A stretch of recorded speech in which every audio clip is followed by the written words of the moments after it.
Вітаю, 15 година, час новин на АТР, 23 жовтня 1334-й день анексії Криму. В студії Софія Бляєва. Вітаю.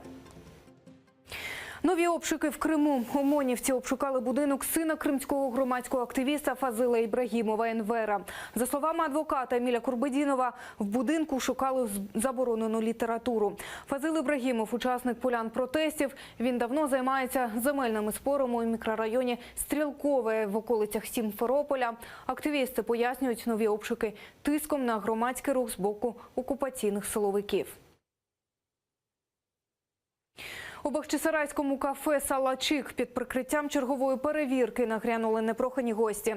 Господарем цього кафе є Марлен Асанов. Він один з 6 затриманих кримських татар, в чиїх будинках ФСБ влаштувало обшуки 11 жовтня. Всі вони зараз перебувають під вартою. Їх звинувачують в участі у бахчисарайському осередку забороненої в Росії організації «Хізбут Тахрір». Марлена Асанова окупанти вважають організатором цього осередку. Підконтрольний Кремлю Верховний суд Криму відхилив апеляцію адвокатів Емір Усеїна Куку і залишив його під вартою.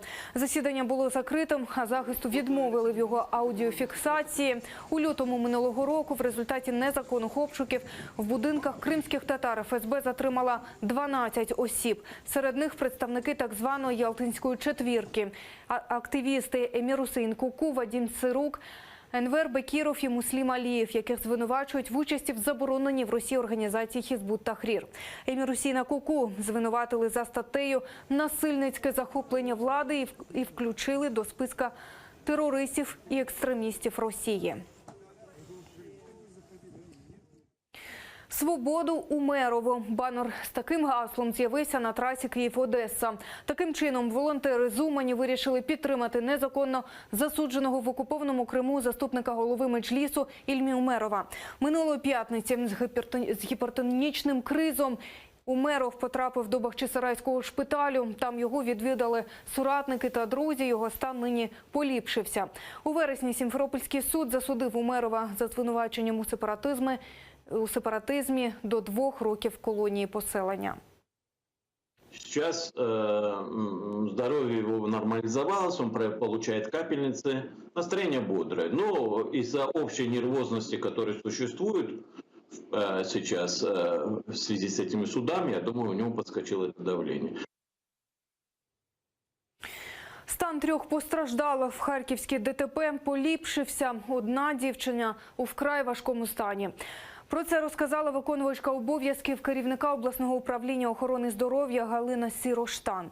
А поки що в медикаментозному сні вагітна пацієнтка. Якщо її вивести з цього стану, можливе переривання вагітності, пояснюють лікарі. Нині ж дитині нічого не загрожує.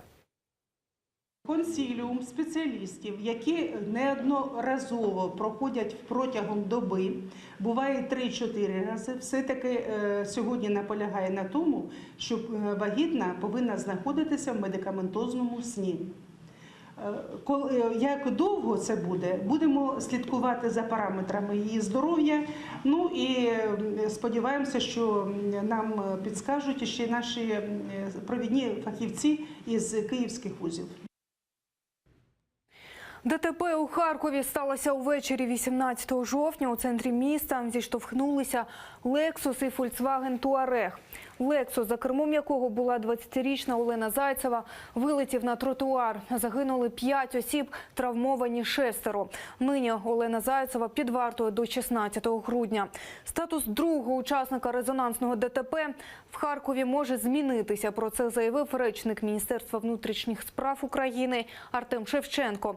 Зараз водій «Фольксваген Туарег» проходить у справі як свідок, однак його роль в смертельній аварії остаточно визначиться тільки після проведення всіх автотехнічних експертиз. Наразі він свідок, але він є, він нікуди не зникає, не ухиляється. Якщо слідство знайде його провину, він відповідатиме. Але відповідно до ступеня провини і ступеню зв'язку із цими трагічними наслідками, які були.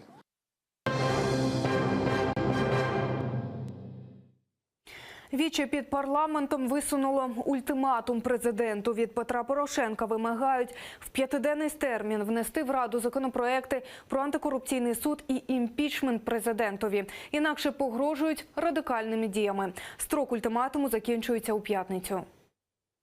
В нас немає особистих якихось таких неправильних дій стосовно нашого президента. Ми не маємо намірів поганих і не хочемо його на даний момент скидати. Ми хочемо тільки того, щоб Україна по-справжньому була демократичною державою. Бійка під стінами Верховної Ради за участю народного депутата. Біля наметового містечка Єгор Соболєв накинувся гамселити людину, яку він назвав провокатором і розбив йому ніс. Невідомий чоловік намагався пронести і встановити в таборі новий намет. Він нібито вдарив поліцейського по голові. Пізніше у полісмена діагностували черепно-мозкову травму. Зрештою, невідомого чоловіка з-під стін парламенту силою забрали правоохоронці. Як кажуть ті, хто стояли на бойових постах вночі, ця сама людина провокувала конфлікт всю ніч. Вчора ми мали гостя з гвинтівкою, який тут намагався прорватися Рембо. Сьогодні ми маємо дебілів, які провокують бій.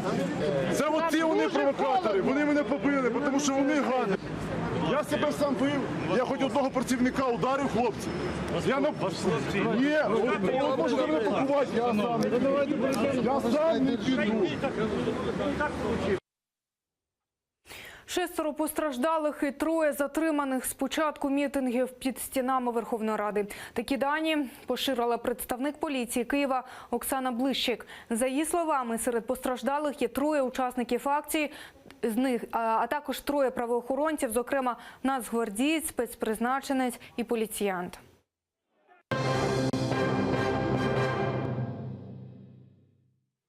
Напад на ведучу радіостанції «Ехо Москви» на Тетяну Фельгенгауер. Невідомий напав на робочому місці. Вона провела ранковий ефір. Ось відео з камер, встановлених в студії. Тетяна Фельгенгауер сидить зліва.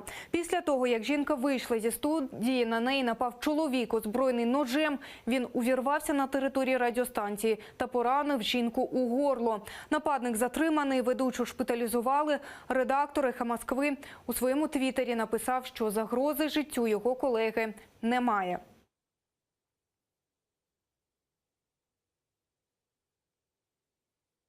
Новим прем'єр-міністром Чехії стане чеський Трамп. Так ЗМІ називають мільярдера Андрія Бабіша. Його партія АНО, акція незадоволених громадян, перемогла на виборах в Нижню палату парламенту. Андрій Бабіш малодосвідчений у зовнішній політиці, однак встиг вже зробити кілька скандальних заяв. Зокрема, він критикував санкції, уведені проти Росії після анексії Криму. Щоправда, під час передвиборчої програми Бабіш також звинувачив і Москву у розпалюванні війни на Донбасі.